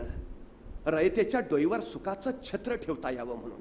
हे देणं आहे. मी जन्माला आलोय ना, हे देणं आहे. सगळ्यात महत्वाचं देणं आहे. आम्ही हे देणं दिलं पाहिजे. आमच्याकडे सगळं आहे आमच्याकडं. हे देणं ही गोष्ट आहे. आम्ही कशासाठी? स्वतःसाठी शिकतो नाही. आमच्या आई वडील आमच्यासाठी खस्ता काढतात. आयुष्यभर कष्ट करतात. कशासाठी? त्यांना सुखात नाही राहता येत. अधिकचं काम, अधिकचं कष्ट का? माझी उद्याची पिढी घडावी, माझ्या त्या पिढीनं पुढची पिढी घडवावी. हे चक्र आहे, हे चक्र आहे. आमची भूक ती असायला हवी. काय? आम्हाला काहीतरी देता आलं पाहिजे. या सगळ्या जगात कौतुकाची काय गोष्ट आहे की असा एक माणूस आमच्याकडे आहे, निलेशजी सांबरे नावाचा, तो फक्त देत राहतोय. केवढं विश्व उभा राहिलंय हो. जिल्हा झाला, रुग्णालय नाही. आज स्वतःचं मल्टी स्पेशालिटी हॉस्पिटल जिथं मोफत उपचार होतोय. हे देणं आहे. ही सगळ्यात महत्वाची गोष्ट आहे. आम्हाला भूक कुठली हवी? मला देता आलं पाहिजे, मी देणारा झालो पाहिजे. हे सगळ्यात महत्वाचं आहे. स्वराज्याचा प्रपंच शिवाजी महाराजांनी उभा करला कशासाठी? सुख देता आलं पाहिजे, कल्याण करता आलं पाहिजे. सगळ्या इतिहासातल्या आदर्शांची जी भूमिका आहे ती सगळ्यात महत्वाची. गरिबी एवढी, डॉक्टर बाबासाहेब आंबेडकरांच्या घरची की 10वीची परीक्षा होती आणि जर एकट्याला भीमरावांना पाठवलं तालुक्याच्या ठिकाणी तर स्वयंपाक करून अभ्यास कसा होणार? म्हणून रामजी बाबा म्हटले की मी येतो तुमच्या बरोबर. आईला घेतलं तर विनाकारण आणखी खर्च वाढेल, परवडणार नाही. आपण दोघंच जाऊ तालुक्याला. आणि रामजी बाबा आणि भीमराव हे दोघं तालुक्याला आले. भीमराव अभ्यास करायचे, पेपर देऊन यायचे आणि वडील रामजी बाबा स्वयंपाक करायचे आणि आपल्या पोराला खाऊ घालायचे. पेपर देऊन एकदा भीमराव दुपारच्या जेवणाला आले. वडिलांनी सांगितलं, भीमराव ताट केलंय, पटकन जेवून घ्या ना, अभ्यासाला बसा. भीमराव जेवायला बसले. जेवण झालं आणि जेवण होता होता भीमरावनी वडिलांना विचारलं, बाबा तुम्ही नाही जेवत? तसे रामजी बाबा म्हटले, नाही तुमचं होऊ द्या, तुमचं झालं की मी जेवतो. भीमरावांनी जेवण आटोपलं, अभ्यासाला बसले. दुसऱ्या दिवशी पेपर देऊन आले, परत जेवायला बसले. जेवता जेवता वडिलांना विचारलं, बाबा तुम्ही नाही जेवत? रामजी बाबा म्हणले, नाही तुमचं होऊ द्या, तुमचं झालं की मी जेवतो. तिसऱ्या दिवशी परत भीमराव पेपर देऊन आले, जेवायला बसले. जेवता जेवता परत वडिलांना विचारलं, बाबा तुम्ही नाही जेवत? रामजी बाबा म्हटल्यावर तुमचं होऊ द्या, तुमचं झालं की मी जेवतो. चौथ्या दिवशी परत पेपर देऊन आले, जेवायला बसले. जेवता जेवता त्यांनी वडिलांना विचारलं, बाबा तुमचं जेवण? रामजी बाबा म्हटल्यावर तुमचं झालं की जेवतो मी, तुम्ही घ्या जेवून. पण अचानक भीमरावांच्या जेवता जेवता लक्षात आलं की मी रोज वडिलांना विचारतोय तुमचं जेवण, आणि माझे वडील सांगतायत की तुम्ही जेवून घ्या, तुमचं झाल्यावर मी जेवतो. पण 3 दिवस मी जेवल्यानंतर टोपलीत भाकरीच शिल्लक राहत नाही, तर माझ्या नंतर माझे वडील खातात काय, जेवतात कसे? आणि भीमरावनी वडिलांना विचारलं, बाबा मी रोज विचारतोय आणि रोज तुम्ही सांगताय की तुम्ही जेवून घ्या, तुमचं झाल्यावर मी जेवतो, पण मी जेवल्यानंतर टोपलीत भाकरी शिल्लक राहत नाही, तर तुम्ही जेवता काय? तुम्हाला भूक नाही का लागत? तसे रामजी बाबा म्हणाले, भीमराव माझी भूक भाकरीनं भागणार नाही. तुम्ही एवढे मोठे व्हा की तुमचं ते मोठेपण बघूनच माझं पोट भरून जाईल. काय बापाची भूक काय आहे? ही अन्नानं भागणारी नाहीच आहे. आपल्या पोरानं एवढं मोठं व्हावं की त्याचं मोठेपण बघून आपलं पोट भरावं, ही भूक आहे. इतिहास कधी घडतो?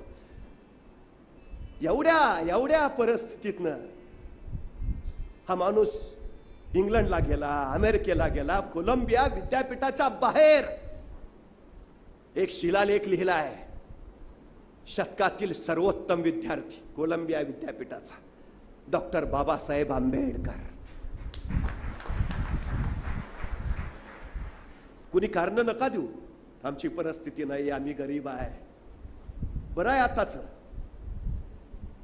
निलेजींसारखी, पहाडासारखी, सह्याद्रीसारखी माणसं पाठीशी आहेत. तू शिक रे, मी बघतो बाकीच. भाग्यवान आहे तुम्ही. असे सह्याद्री असंख्यांच्या पाठीशी नाहीत उभा राहत, तुमच्या पाठीशी उभा राहिलेत. मला कौतुक वाटलं. आमच्या कोल्हापूरचा स्वप्नील माने नावाचा मुलगा इथं येतो. आई मरण पावली आहे, वडील ऍक्सिडेंट मध्ये गेले आणि त्याची इच्छा आहे मला जिल्हाधिकारी व्हायचा आहे. आणि हा सह्याद्री त्याच्या पाठीशी उभा राहतो. यांचा परिस्पर्श त्याला होतो आणि तो आज जिल्हाधिकारी बनून जातो. केवढं माहिती. प्रत्येक काळात अशा अनेकांच्या पाठीशी असं कोण ना कोण उभा राहिलंय. महापुरुष आकाशात वीज चमकावी तसं येतात आणि निमिषार्धात ते अंतर्धान पावावे असे निघून जातात. असं कधीच घडत नाही. त्यांच्या कार्याला, पराक्रमाला काहीतरी कारण परंपरा असतेच. आमच्या प्रत्येकाच्या जगण्याला ती कारण परंपरा पाहिजे. उगाच भरकटल्यासारखा प्रवास नको. वारण नील तिकडे वाहत जायला नको आहे. पाणी ओढेल तिकडे पळत जायला नको आहे. रस्ता दिसेल तिकडे मोकाट सुटायला नको आहे. ठरवून घ्या. नियोजन त्याला म्हणतात. ते नियोजन शिवाजी महाराजांनी ते नियोजन केलं म्हणून आज 348 जगाच्या पाठीवर अनेक राजांचा राज्याभिषेक झाला असेल. अनेक. पण राज्याभिषेक फक्त एकाच राजाचा साजरा केला जातो, दुसऱ्या कुठल्याच राजाचा नाही. जयंत्या पुण्यतिथ्या होतात, विषय नाही. राज्याभिषेक फक्त शिवाजी महाराजांचा होतो. काय दिलं या राजांनी? स्वराज्य आणि सुराज्य याच्यात मूलभूत फरक आहे. शिवाजी महाराजांनी राज्य उभा केलं. नाव देता आलं असतं ना शिवराज्य. आम्हालाही अभिमान वाटला असता आमच्या राजांच्या नावाचं राज्य आहे शिवराज्य. पण नाव स्वतःच नाही दिलं. नाव काय दिलं? स्वराज्य. स्व म्हणजे माझं. या मातीत उगवलेल्या कुणीही या राज्याच्या नावाचा उच्चार करावा. स्वराज्य, माझं राज्य. अरे माझं आहे ना, मग मलाच लढलं पाहिजे, मलाच झगडलं पाहिजे, मलाच झुंजलं पाहिजे, मलाच मेलं पाहिजे. ही उर्मीतल्या प्रत्येकात रुचली, भरली, फुलली आणि मग इथली माणसं मरायला, लढायला तयार झाली. महाराजांचं कार्य मोठं का मानतो मी? ते स्वतः प्रेरणा घेत आहेत आणि पुन्हा ते प्रेरक होऊन इतरांना प्रेरणा देत आहेत. आम्ही काय केलं पाहिजे?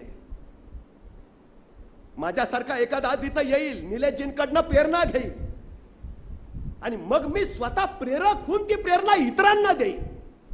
हे घडलं तर इतिहास घडतो. हा सगळ्यात महत्वाचा विषय. शिवाजी महाराजांचं वैशिष्ट्य ते काय दिलंय महाराजांनी?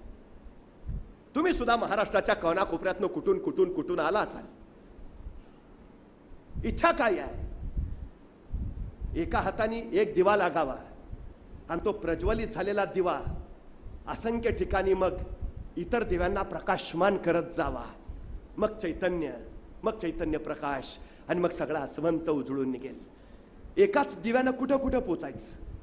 या एका दिव्यातनं असंख्य दिवे तयार व्हावेत, ही सगळ्यात महत्वाची गोष्ट असते. शिवाजी महाराजांचा इतिहास का घडलाय? एकटे शिवाजी महाराज असते, इतिहास घडला असता?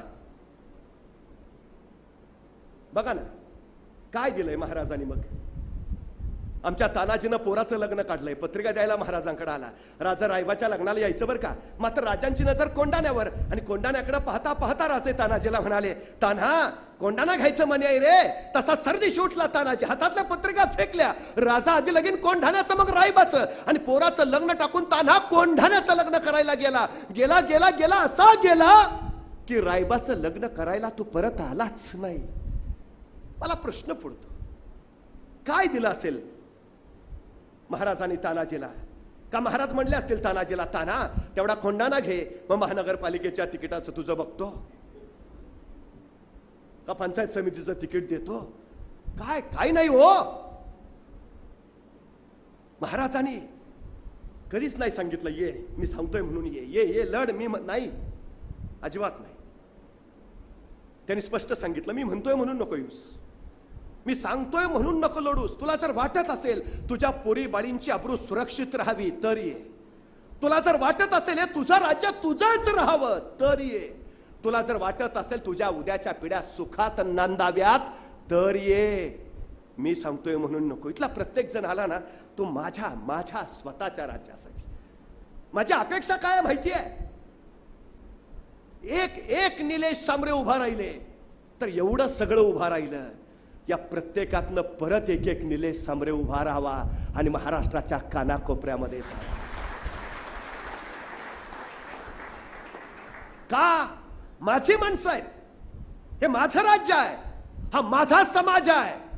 एका दिव्यानं दुसरी वात, दुसऱ्या वातीनं तिसरी वात पेटत जावी असं जर सगळं झालं ना, कुणीतरी येईल आणि आपला उद्धार करेल, या भ्रमात राहायची वेळ नाही येणार. मग इतिहास त्यांनी घडवलाय, ते कुणाची वाट बघत नाही बसले. त्यांनी स्वतः इतिहास घडवायला घेतला. हे सगळ्यात महत्वाचं आहे. आणि तो स्वतःच्या सामर्थ्यावर विश्वास असणारी माणसं घडवू शकतात. आत्मविश्वास त्यातनं जन्म घेतो. सगळ्यात महत्वाची गोष्ट आहे. मला एक प्रश्न पडतो नेहमी, म्हणजे आत्मविश्वास कसा असतो बघा ना. 10 नोव्हेंबर 1659 दुपारी 2:30 वाजता महाराजांनी अफजल खानाचा कोथळा बाहेर काढला. स्वराज्यावरचं सगळ्यात मोठं संकट महाराजांनी परतवलं. मृत्यूशी झुंज होती, मृत्यूशीच महाराजांनी परतवलं. मला कधी कधी प्रश्न पडतो, एवढा मोठा महान योद्धा असणारा धनुर्धारी अर्जुन, ज्याचं सारथ्य प्रत्यक्ष भगवान श्रीकृष्ण करतायत, तो कुरुक्षेत्रावर आला आणि भगवान श्रीकृष्णाने सांगितलं, अर्जुना आता युद्धाला तयार हो. आणि युद्धाला तयार होण्यासाठी म्हणून अर्जुनानं समोर पाहिलं, कौरवांवर नजर फिरली आणि अचानक अर्जुन भावविवश झाला, विचलित झाला, गोंधळून गेला, शक्तिपात झाल्यासारखा रथातनं खाली उतरला आणि भगवान श्रीकृष्णांना म्हणाला, मी लढू शकत नाही. महायोद्धा असणारा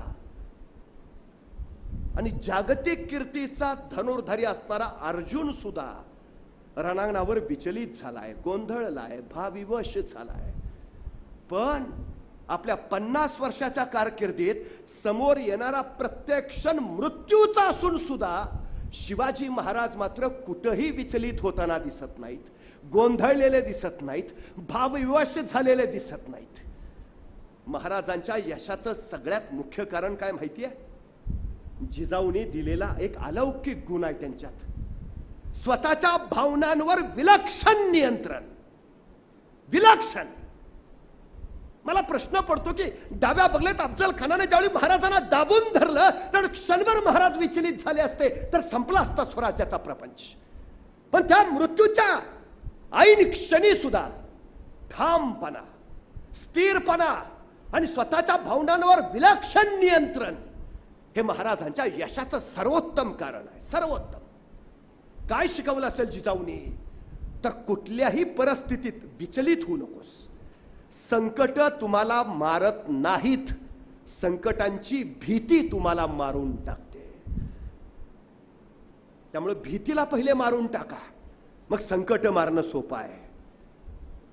भावनांवर नियंत्रण सगळ्यात महत्वाची गोष्ट. आमची अडचण काय माहिती आहे? आमच्या मुलांना मी अभ्यासाचं नियोजन कसं करावं ते शिकवतो, आमच्या मुलांना मी आर्थिक नियोजन कसं करावं ते शिकवतो, पण आमच्या कुठल्याही अभ्यासक्रमात भावनांचं नियोजन कसं करावं याचं कुठंही शिक्षण दिलं जात नाही. ही आमची सगळ्यात मोठी अडचण आहे. ज्या दिवशी आमच्या मुलांना स्वतःच्या भावनांचं नियोजन कसं करावं याचं प्रशिक्षण दिलं जाईल, त्याच्यानंतर या देशात एकही आत्महत्या होणार नाही, एकही गुन्हा घडताना तुम्हाला दिसणार नाही. परवा आमच्या शेजारच्या एका मुलानं भावनेच्या भरात खून केला, मारून टाकलं. सर राग भयान. त्याला विचारलं का का का नाही, भावनेच्या भरात झालं. नापास होण्याची भीती दाटून आली की भावना अनिवार्य होतात आणि मग आत्महत्या. स्वतःच्या भावनांचं नियोजन करायला शिकणं म्हणजे यशस्वी होण्याचा मार्ग निर्माण करणं सगळ्यात महत्वाचं. महाराजांकडे ते आहे, ते सगळ्यात महत्वाचं. आणि याच्या पलीकडे काय? भीती कधीच जाते, आत्मविश्वास येतो. त्यावेळी मारलं महाराजांनी, मारणारच. महाराज असं नाही बघू करू प्रयत्न, शेवटी काय असेल नशिबात तर होईल. नाही, अजिबात नाही. हा आत्मविश्वास आहे महाराजांचा. खान मारणारच आहोत, मारला. महाराजांना माहिती आहे या प्रसंगी 4000 घोडी घेऊन आलाय खान.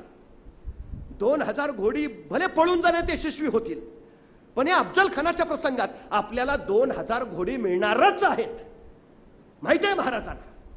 आणि तसंच झालं. 2:30 वाजता खान मारला. 2:45 वाजता मराठी सैन्य खानाच्या सैन्यावर तुटून पडलं. बघता बघता खाना सैन्य पाठीला पाहिलं, पळत सुटलं. त्यांच्या तोपा तिथं, हत्ती तिथं, घोड्या तिथं, उंट्या सगळं तिथंच. महाराजांच्या नियोजनानुसार 2000 घोडी महाराजांना मिळाली. काय आत्मविश्वास आहे? मिळणारच. मोहम्मद अली नावाचा मुष्टियोद्धा आहे, तो मुष्टियोद्धाला उभा राहायचा आणि पहिलं एकच वाक्य बोलायचं, मी सर्वश्रेष्ठ आहे. एकच वाक्य. नौका होता त्यावेळी अनेक पत्रकारांनी त्याची काय बाता मारतय, काल आलाय मी सर्वश्रेष्ठ आहे, आता आहे जगजेत्याशी लढाई, भाऊ काय होत आहे ते. पण त्या लढाईत त्यांनी जगजेत्याला पराभूत केलं.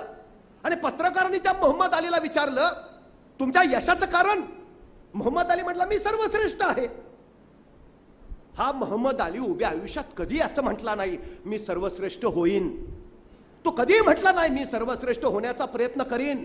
तो कधी असं म्हटला नाही मी पुढच्या वर्षी सर्वश्रेष्ठ होईन. तो कायम एकच बोलत राहिला, मी सर्वश्रेष्ठ आहे. बस. पत्रकारांनी यशाचं कारण विचारल्यावर त्यांनी तेच सांगितलं, मी सर्वश्रेष्ठ आहे. मी स्पर्धेला उभा राहतो त्यावेळी मी सगळ्यांना सांगतो मी सर्वश्रेष्ठ आहे. त्यावेळी मी माझी स्वतःवर जबाबदारी ओढून घेतो. मी आता सगळ्यांना सांगितलंय ना मी सर्वश्रेष्ठ आहे, आता मला ते सिद्ध करावंच लागेल आणि मग मी ते सिद्ध करतो. प्रयत्न नाही, हा आत्मविश्वास असतो. मी सर्वश्रेष्ठ. महाराजांनी ते सांगितलं. महाराजांना 2000 घोडी मिळाली, पण नुसती घोडी मिळून उपयोग आहे का? ते घोडी चालवणारे प्रशिक्षित घोडेस्वार सुद्धा हवेत. तर त्या घोड्यांचा उपयोग म्हणजे एखाद्याला विचारावं, गाडी असते ना घरी? घरी नाही, मला चालवता येत नाही ना. अरे उपयोग काय तुझ्या गाडीचा? मग घोडी मिळून उपयोग आहे का नुसता? चालवणारे प्रशिक्षित घोडेस्वार हवेत. 10 नोव्हेंबर 1659 2000 घोडी मिळालीत महाराजांना.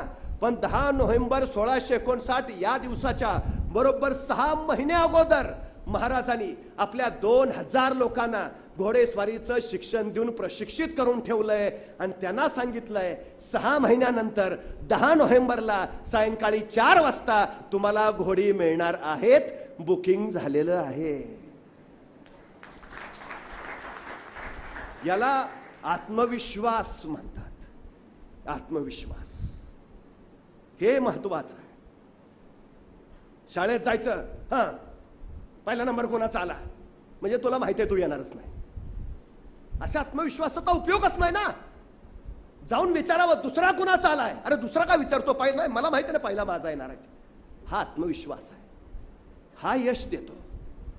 त्यामुळे सगळ्यात महत्वाची गोष्ट, या जगात अशक्य असं काहीच नाही, काहीच नाही. ही पहिली गोष्ट लक्षात ठेवा. तुम्ही कोण आहात, कसे आहात, कुठून आलात, काही फरक पडत नाही. फक्त एक गोष्ट लक्षात ठेवा, ज्यावेळी तुम्ही तुमचं स्वतःचं घर बांधाल आणि त्या घराच्या बाहेर तुमच्या नावाची पाटी लावाल, त्या पाटीवर तुमच्या नावाच्या खाली तुम्ही काय लिहाल? 100 एकर बागायतदार. नावाच्या खाली काय लिहाल? 50 तोळे सोन्याचे मालक. तुमच्या नावाच्या खाली काय लिहाल? 80 गायींच्या गोठ्याचे मालक. तुम्ही तुमच्या नावाच्या खाली काय लिहाल? 15 कंपन्यांचे मालक. नाही, यातलं काही तुम्ही लिहित नाही. तुमच्या नावाच्या पाटीवर तुमच्या नावाच्या खाली तुम्ही काय लिहिता? तुम्ही काय शिकला आहात ते. तुमच्या नावाला किंमत तुमचं शिक्षण देतं. ज्ञान तुमची किंमत वाढवतं. जमिनीच्या बळावर तुम्ही ज्ञान नाही कमवू शकत, सोन्याच्या बळावर तुम्ही ज्ञान नाही मिळवू शकत, पण ज्ञानाच्या बळावर तुम्ही जमीन कमवू शकता, ज्ञानाच्या बळावर तुम्ही सोनं मिळवू शकता. या जगात सगळ्यात महत्वाचं जर काय असेल तर ते फक्त ज्ञान आहे. ज्ञानाची श्रीमंती ज्याच्याकडं त्याला सगळ्या श्रीमंती प्राप्त होतात. ही सगळ्यात मोठी गोष्ट आहे आणि ही श्रीमंती प्रत्येकाला मिळावी म्हणून हा श्रीमंत रात्रंदिवस झगडतोय. हे इथलं सगळ्यात मोठं वैशिष्ट्य. कळालंय हो काय करायचंय, काय करायचंय. एक माणूस पोटाला लावला ना तर अख्खं कुटुंब उभा राहत. शिवाजी महाराजांनी अख्खा महाराष्ट्र पोटाला लावला तेव्हा देश उभा राहिलाय. राष्ट्रीयत्वाची भावना पहिल्यांदा शिवाजी महाराजांनी निर्माण केली. शिवाजी महाराजांचं स्वराज्य आणि सुराज्य 10 वर्ष बालपणात गेली महाराजांची. 10 वर्ष घोड्यावर बसून रणांगणावर फक्त युद्ध खेळण्यात गेली. उरली 30 वर्ष. ही 30 वर्ष महाराजांनी स्वराज्याचं सुराज्य करण्यात घालवलीत. हे लक्षात घ्या. स्वराज्य म्हणजे माझं राज्य आणि सुराज्य लोकांचं कल्याण करणारं राज्य. हे कल्याण महत्वाचं आहे. लोकांना शिक्षण, लोकांचं आरोग्य, रोजगार, निवारा, ह्याच्यासाठी महाराजांनी 30 वर्ष घालवलीत आपल्या माहितीसाठी. आता अडचण काय झाली, ते अफजल खानाचं पोट ते शाहिस्ता खानाचं बोट, याच्या पलीकडे अफाट शिवाजी महाराज आहेत, अफाट. गजाखिंडीमध्ये बाजी प्रभू समर्पित झाले, पण भोयटे साहेब त्या मसाईच्या पठारावर ज्यावेळी 21 तासाचा प्रवास करून महाराज बाजी प्रभू आणि बाजी बांदल देशमुखांच्या बरोबर रात्रीच्या वेळी होते, 3000 सिद्धी जव्हरची फौज पटला गावरा हे कळालं, त्यावेळी बाजी प्रभू महाराजांना म्हणाले की आपण निमे लोक घेऊन पुढे चला, आम्ही निमे लोक घेऊन येथे झुंजितो. महाराज म्हणले नाही बाजी, सगळे एक साथ लढू. आणि त्यावेळी बाजी कडाडले, नाही राजा, लाख मेले तरी चालतील, पण लाखाचा पोशिंदा वाचला पाहिजे. राजे निघा.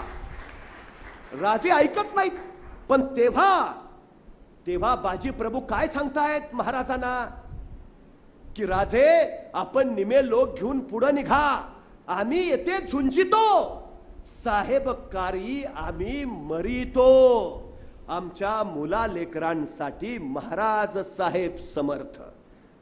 सुराज्याची कल्पना काय आहे, म्हणजे बाजी प्रभू का म्हणतायत आम्ही येथे झुंजितो, साहेबकारी आम्ही मरितो, आमच्या मुला लेकरांसाठी महाराज साहेब समर्थ. मरायला कधी तयार होतो माणूस, पाठीमागची काळजी नसते त्यावेळी. ही काळजी होती महत्वाची, सगळ्यात महत्वाची. बाजी प्रभू गजाखिंडीत समर्पित झाले, ती खिंड पावन झाली. पुढे महाराज बाजी प्रभूंच्या सिंध या गावी गेले. बाजी प्रभू आणि फुलाजी प्रभू या दोघांना एकूण 8 मुलं होती. त्या 8 मुलांना म्हणजे कुटुंबियांचं सांत्वन केलं आणि महाराजांनी त्यांच्या 8ही मुलांना स्वराज्याच्या सेवेत दाखल करून घेतलं.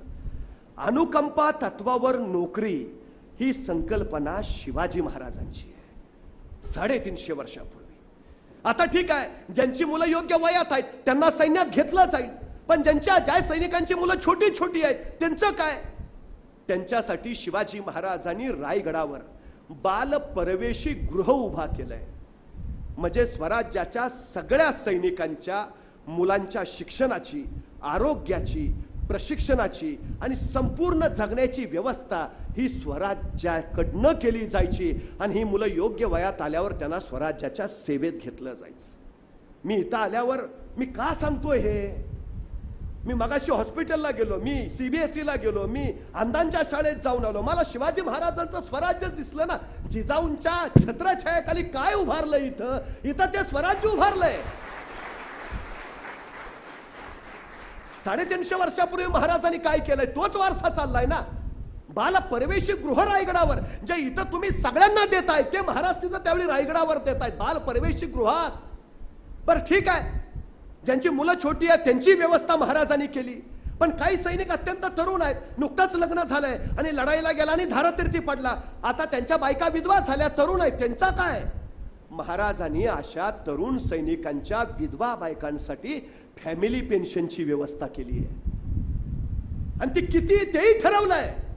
तो सैनिक शेवटच्या लढाईत लढताना ज्यावेळी मारला गेला त्यावेळी त्याला शेवटचा पगार किती होता, त्या पगाराच्या निम्मी रक्कम त्याच्या बायकोला आयुष्यभर पेन्शन म्हणून दिली जायची. 350 वर्षापूर्वी संकट आलं तर अडीशेरी नावाची एक योजना महाराजांनी काढली आहे. 2.5 शेर धान्य त्या संकटग्रस्त कुटुंबाला दिलं जायचं.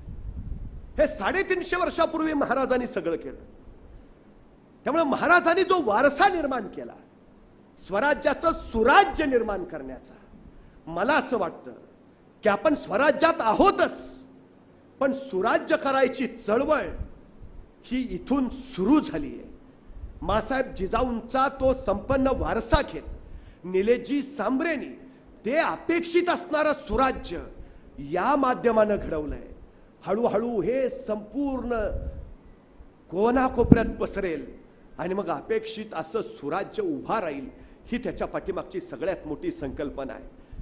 फक्त एवढंच एक सांगतो, कुणीतरी एका निलेजींनी हे सगळं उभा करावं आणि बाकीच्यांनी कौतुक, छान छान, उत्तम असं म्हणावं, असं करून हे पुढं वाढणार नाही, पुढं झेपावणार नाही.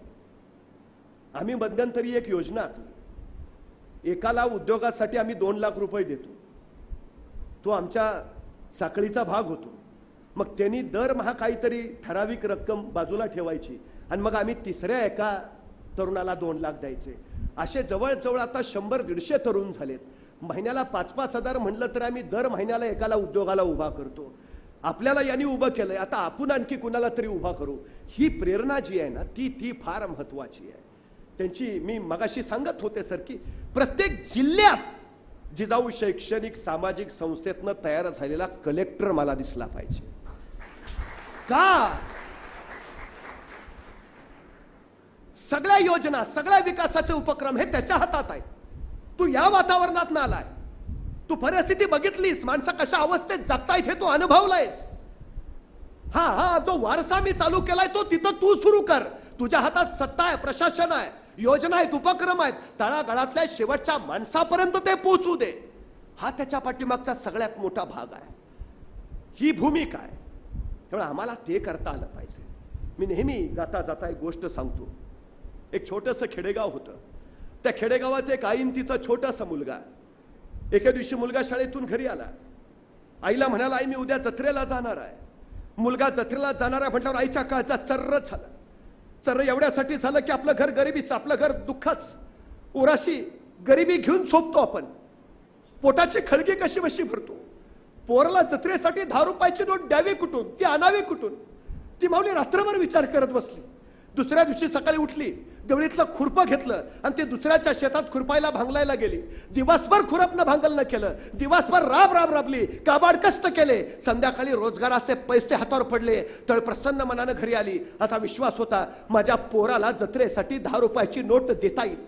पोरगा शाळेतून घरी आलं. आईला म्हणालं, आई मी संध्याकाळी लवकर झोपतो, मला पहाटे लवकर उठव, लवकर जत्रेला जायचं आहे. मुलगा झोपी गेला. पहाटे लवकर उठला. आईला उठवलं, आई लवकर भाकरी टाक, मी आंघोळ करून येतो. पोरगो आंघोळीला गेलं. आई चुली पुढे गेली. लालबुंदा फुललेल्या निखऱ्यावर तिनं भाकरी भाजायला सुरुवात केली. त्याच लालबुंदा फुललेल्या निखऱ्यावर तिनं दुधाचं पातेलं ठेवलं. तोपर्यंत पोरगा आंघोळ करून परतलं, ताटावरून बसलं. तसं आईला सांगता झालं, आई लवकर वाढ, उशीर होतोय. आईनं लालबुंदा फुललेल्या निखऱ्याची भाकरी काढली, मोडली दुमडली, पोराच्या थाळी टाकली. तोपर्यंत पोराची आरोळी घुमली. आई लवकर वाढ, उशीर होतोय. आईनं इकडं तिकडं बघितलं. लालबुंद फुललेल्या निखऱ्यावरचं दुधाचं पातेलं सुद्धा गरमागरम लालबुंद झालं होतं. उचलायला काहीतरी होतं पण सापडत नव्हतं. तोपर्यंत पोराची आरोळी घुमली. आई लवकर वाढ, उशीर होतोय. शेवटी आईनं रिकाम्या बोटांचा विचार नाही केला. त्याच रिकाम्या बोटाने त्या गरमागरम लालबुंद पातेलं उचललं. चर्र दिशी तटका बसला. कळ पार मस्तकात झिंचिण्यात गेली. डोळ्यातनं खळ दिशा अश्रू सुटला. हात झटक्यात मागा आला, पदरात गुंडाळला गेला. पण तोपर्यंत पोराची पुन्हा आरोळी घुमली. आई लवकर वाढ, उशीर होतोय. आईनं भाजल्या बोटांचा विचार नाही केला. त्याच भाजल्या बोटाने त्या गरमागरम लालबुंद पातेलं पुन्हा एकदा उचललं. पुन्हा एकदा चर्र दिशी तटका बसला. कळ पार मस्तकात झिंचिण्यात गेली. पण घट्ट धरलं पातेलं. सगळ्या वेदना सोसत तिनं पोराच्या थाळीत दूध ओतलं. दूध ओतताना पोरनं बघितलं, आईच्या डोळ्यातनं पाणी येत आहे. पोरगं मान खाली घालून दुधात भाकरी कुस्करून निमूटपणे जेवायला लागलं. पोराचं जेवण झालं. पोरगा जत्रेला निघालं. आईनं कुशीत घेतलं, डोक्यावरनं हात फिरवला. त्याला सांगितलं, नीट जा, नीट ये, फार वेळ थांबू नको, अंधार पडायच्यात घरी ये. काकोटीला ठेवलेली 10 रुपयाची नोट काढली, पोराच्या हातावर दिली. सांगितलं काहीतरी खायचं, काहीतरी घ्यायचं, उपाशी राहू नकोस. पोरग 10 रुपयांची नोट घेऊन जत्रेला गेलं. दिवसभर जत्रेत रमलं. गरगर फिरणाऱ्या पाळण्या बघितली, जिलेबी बघितली, बताशी बघितली, खेळणी बघितली. हरकून गेलं, भरून गेलं, आनंदून गेला जत्रेत. संध्याकाळी अंधार पडायला लागला. पोरग घरी परतायला लागलं. आई दराशी वाट बघत होती. पोरग लांबून येताना दिसलं. आईला हायचं वाटलं. लगबगीना जवळ गेली. पोरला कुशीत घेतलं, डोक्यावरनं हात फिरवला. त्याला विचारलं, अरे काय काय बघितलं जत्रेत? पाळण्यात बसलास का? जिलेबी खाल्लीस का? खेळणी घेतलीस का? अरे 10 रुपये दिले होते. ती प्रज्वलित केले. त्या चैतन्यमयी प्रकाशाला पुन्हा एकदा मानवंदना देतो, रजा घेतो.